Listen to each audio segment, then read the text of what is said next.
கிபி 7ஆம் நூற்றாண்டில் சோழ நாட்டில் சீர்காழி என்னும் ஊரில் பிறந்தார். தந்தை சிவபாத இருத்தையர், தாய் பகவதி அம்மையார். அவர் நால்வர் என்று போற்றப்படும் சைவ சமய குருவர்களில் முதன்மையானவர்.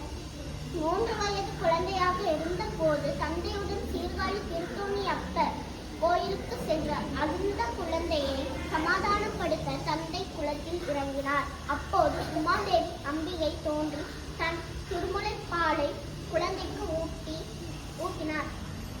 பால் குடித்தும் குழந்தைக்கு ஞானம் வந்தது. தோடுடைய செவியன் என்று முதல் தேவார பதிகத்தை அங்கேயே பாடினார். அதனால் ஞான சம்பந்தர் என பெயர் வந்தது.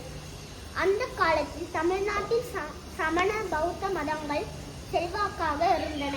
பாண்டிய மன்னன் கோன் பாண்டிய சமண சமயத்தை பின்பற்றினார். மதுரைக்கு சென்ற சம்பந்தர் அரசியார், மங்கையர்க்கரசியார், அமைச்சர் குலச்சியார் உதவியுடன் சமணர்களுடன் மணல் புனல் வாதம் செய்து வென்றார். மன்னனுக்கு வந்த சூர நோயை தன் பதிகம் பாடி குணமாக்கினார். அதன் பின் பாண்டிய நாட்டு முழுவதும் சைவம் தளிர்ந்தது.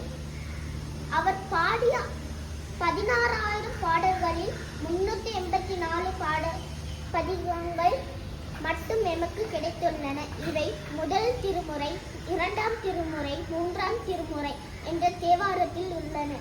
குழந்தை பருவத்திலே பதிகம் பாடியதால் ஆளுடைய பிள்ளை என்று அழைக்கப்பட்டார். 16 வயதில் திருநள்ளூரில் திருமணம் செய்து கொண்டு மணமக்களுடன் உறவினர்களுடன் அனைவரும் சிவஜோதியில் கலந்து முக்தி அடைந்தார் என வரலாறு. குழந்தையாகவே இறைவனை கண்டு பாடி சைவத்தை காத்து பெரும் பக்தர்.